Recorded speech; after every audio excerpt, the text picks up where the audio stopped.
नमस्कार दोस्तों, आप सबका स्वागत है इस ऑनलाइन क्लासेज में। और साथियों, आज हम पढ़ने जा रहे हैं बीएड प्रथम वर्ष को लेकर। और बीएड प्रथम वर्ष के अंतर्गत आज का जो हमारा शिक्षण विषय है वो है हिंदी का शिक्षण शास्त्र को लेकर। और साथियों, हिंदी का शिक्षण शास्त्र के अंतर्गत हम जिस इकाई का अध्ययन करने जा रहे हैं वह इकाई है तृतीय इकाई, जो कि हिंदी भाषा शिक्षण के आधारभूत कौशल, सूत्र तथा अन्य विषयों से संबंध को लेकर है।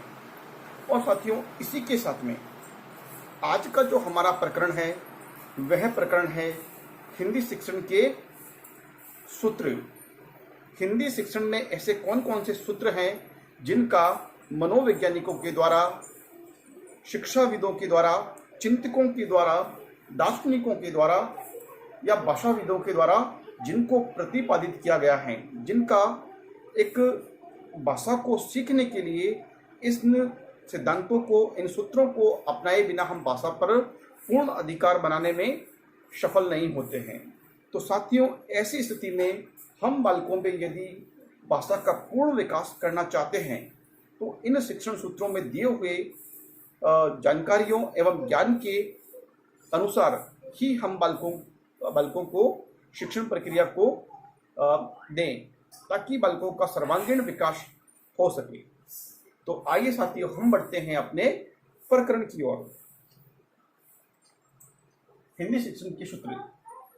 साथियों, इससे पहले कि 5 सूत्रों के बारे में हमने इससे पूर्व के वीडियो व्याख्यान में हमने चर्चा की थी, लेकिन साथियों आज के इस वीडियो व्याख्यान में हम 6 से लेकर बाकी जो शेष बचे हुए सूत्रों के बारे में हम आज व्याख्या करने जा रहे हैं।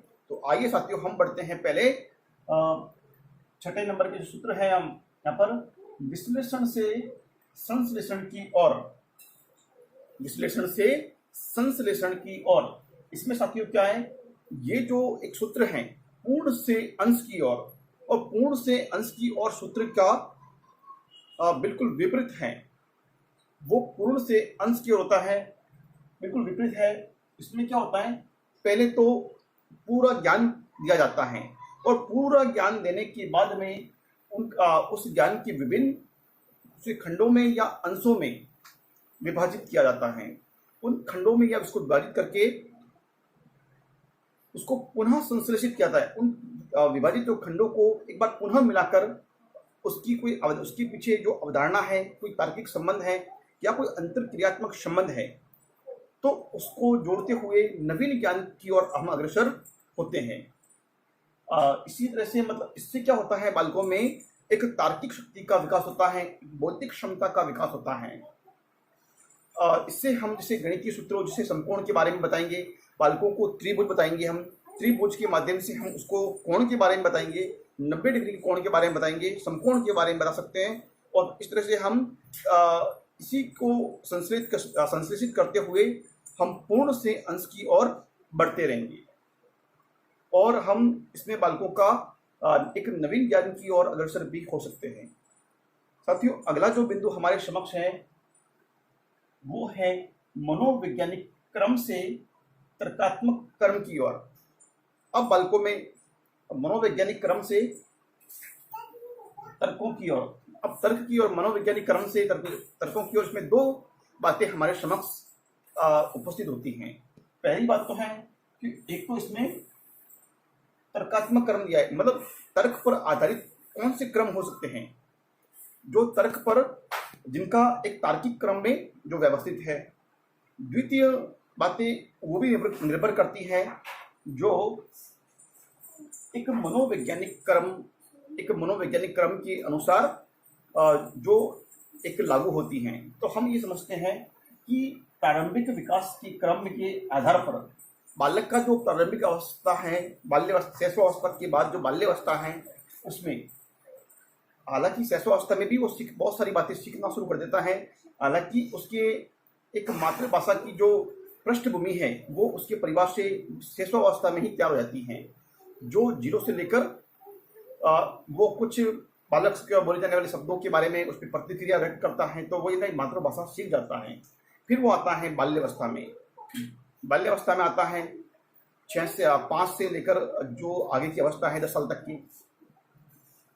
तो उसमें क्या होता है, बालक प्रारंभिक विकास के क्रम के आधार पर विभिन्न भागों या खंडों में विषय को विभाजित किया जाता है। इसमें साथ ये होता है कि शिक्षक जो होता है, अध्यापक जो होता है, वो बालकों में जो उनका प्रारंभिक अवस्था होती है उनके अनुसार किसी विषय का जो पाठ्यक्रम है, कोई विषय वस्तु है, कोई पाठ्य वस्तु है, उसको छोटे छोटे खंडों में या उपभागों में विभाजित करता है। और उन उपभागों में विभाजित करके अध्यापक क्या करता है, उनको समझाने का प्रयास करता है। इसी तरह से मनोवैज्ञानिक जो कर्म है उसमें क्या होता है कि बालकों की आयु, उनकी रुचि,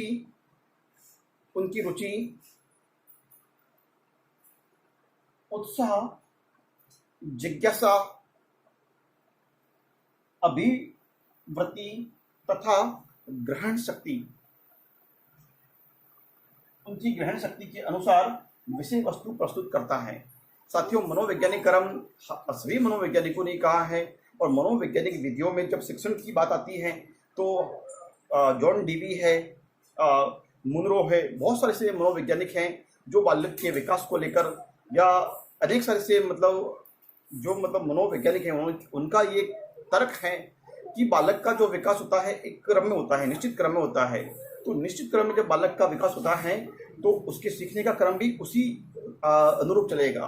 तो सबसे पहले बालक की जो आयु है, उसकी उस आयु के अनुसार वो किस प्रकार का शब्दों को सीख सकता है, उसका भाषा का विकास किस प्रकार से होगा, या फिर उसके बाद में उसी आयु के अनुसार उसमें किस प्रकार का उत्साह होगा, या किस प्रकार की जिज्ञासाएं उसके अंतर मन में उत्पन्न होने वाली हैं, इस आयु में किस प्रकार की जिज्ञासाएं वो होती हैं।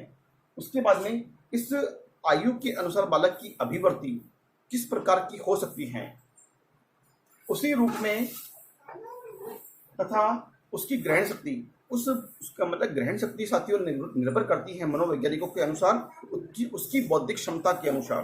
तो बालक की जो आयु कितनी है और उसमें उसका बौद्धिक विकास कितना हुआ है, तो बौद्धिक विकास और उसकी जो बौद्धिक क्षमता के अनुसार वो कितनी विषय वस्तु को या पाठ्यक्रम में दी गई बातों को ग्रहण कर सकता है। तो ये एक मनोवैज्ञानिक क्रम के अनुसार विषय को प्रस्तुत किया जाता है। तो इस तरह से ये हुआ एक तर्क के अनुसार क्रम और एक मनोवैज्ञानिकता के अनुसार विषय वस्तु का क्रम को उसका अनुसरण करते हुए बालक को शिक्षण कराया जाए। उसके बाद में साथियों यहाँ पर दिया गया है अनिश्चित से निश्चित की ओर, अनिश्चित से अनिश्चित की ओर, अस्पष्ट अनियमित ज्ञान को क्रमशः स्पष्ट एवं नियमित करना होता है। इसमें साथ ये होता है कि बालकों में ऐसी बहुत सारी बातें जो उनके ज्ञान में अस्पष्ट होती हैं, जिन्हें बहुत सारे ज्ञान या उनकी जिज्ञासाएं स्पष्ट नहीं हो पाती है, या किसी विषय के प्रति उनका ज्ञान अधूरा होता है, अस्पष्ट होता है, और या फिर वो उसमें अनियमितता होती है, अनिरंतरता होती है, तो वो ज्ञान उनका अधूरा रह जाता है। लेकिन शिक्षक को ये प्रयास करना चाहिए कि छात्रों की संवेदनाओं को समझे, छात्रों के मनोभावों को समझे, और उनको समझते हुए उसकी विषय वस्तु है, पाठ्यक्रम है, ये बालकों की सीखने सिखाने का जो एक व्यवस्थित मनोवैज्ञानिक कर्म है, उसके अनुसार पाठ्य वस्तु को बालकों को सिखाने का प्रयास करना चाहिए। जो अस्पष्ट है उसको स्पष्ट करते हुए, और जो अनियमित है उसे नियमित करते हुए उनको अभ्यास प्रतिदिन कराना चाहिए, भाषा सिखाने का प्रयास करना चाहिए। उसके बाद है साथियों, अगला बिंदु है विशेष से सामान्य की ओर। विशेष से सामान्य की ओर में साथियों भाषा विकास का जो क्रम है वो इस प्रकार से होता है कि विशेष से सामान्य इसमें है विशेष से सामान्य की ओर, और विशेष से सामान्य में होता है कि हम पहले जिसे उच्च कक्षा में पढ़ा रहे हैं या फिर उच्च प्राथमिक स्तर पढ़ा रहे हैं, तो बालक को पहले क्या है कि पहले विशेष बातों को समझाया जाए, उसके बाद सामान्य बातों को समझाया जाए। विशेष बातों को समझाने के बाद में हम सामान्य बातों को समझाते हुए चलें। तो ये जो सूत्र है, ये थोड़ी सी उच्च कक्षाओं के लिए ज़्यादा मतलब अच्छा हो सकता है। पहले विशेष बातों को हम समझाते हुए उसके बाद हम सामान्य बातों पर आते हैं। तो ये एक विशिष्ट सामान्य की ओर सूत्र का प्रतिपादन भी करता है। तो इसके बाद हम आते हैं अनुभूति से विचार की ओर। अब अनुभूति से विचार की ओर में यह होगा साथियों, अनुभूति से विचार की ओर में छात्रों के अनुभवों को लिया जाता है कि छात्र किसी अपनी पूर्व कक्षा में ऐसे कौन कौन सी विषय वस्तु या कौन सी ऐसी विधाओं को हिंदी की पूर्व की कक्षाओं में पढ़कर आए हैं।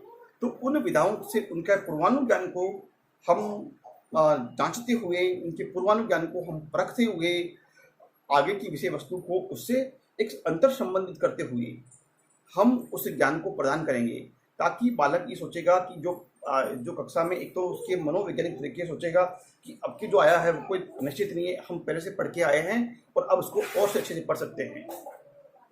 तो बालकों से बिल्कुल बालकों को कहा जाए पढ़ाते वक्त कि आप पिछली कक्षा में पढ़ के आए हो, वैसा का वैसा है और उससे भी अच्छा और उससे भी बहुत अच्छा है और सरल पाठ्यक्रम आपके आया है, ऐसा उनसे कहा जाए, ताकि वो उस पाठ्यक्रम में रुचि लेकर पढ़े और उनको रुचि के अनुसार गतिविधि आधारित, खेल आधारित शिक्षण व्यवस्था को अपनाया जाए और बाल केंद्रित शिक्षा के द्वारा पढ़ाया जाएगा, ताकि बालक अपने शिक्षण में रुचि ले सके। तो इसमें क्या होगा, पहले विशिष्ट बातों को समझा दिया जाए, उसके बाद में सामान्य बातों को वहां पर समझाया जाए। उसके बाद है अनुभूति से विचार की ओर। अनुभूति से साथियों होता है कि बालक ने कक्षा में क्या अनुभव किया है, क्या उसको पिछली कक्षाओं में पढ़कर उसने कौन कौन से अनुभव हुए हैं, उन अनुभवों का विचार वहाँ पर किया जाए। अनुभवों को, पूर्व अनुभवों को वर्तमान के अनुभवों से जोड़ते हुए शिक्षण कराया जाए। तो इस प्रकार के शिक्षण में अनुभूति से विचार की होगा, उनकी नवीन विचार दृष्टि को उसमें शिक्षण में जोड़ते हुए उनकी जिज्ञासाओं को शांत करने का प्रयास वहाँ पर किया जाए। तो साथियों, आज इस क्लास में सभी शिक्षण सूत्रों के बारे में हमने पढ़ा और फिर आगे की वीडियो व्याख्यान में हम फिर पढ़ेंगे, जरूरत पड़ेगी तो। और मैं उम्मीद करता हूँ कि आपको समझ में आए होंगे। और शिक्षण सूत्रों का हमारे हिंदी शिक्षण में बहुत ही ज़्यादा महत्व है। तो साथियों, आज की इस वीडियो व्याख्यान में इतना ही। हम फिर मिलेंगे अगले वीडियो व्याख्यान में। तब तक के लिए बहुत बहुत धन्यवाद। जय हिंद, जय भारत।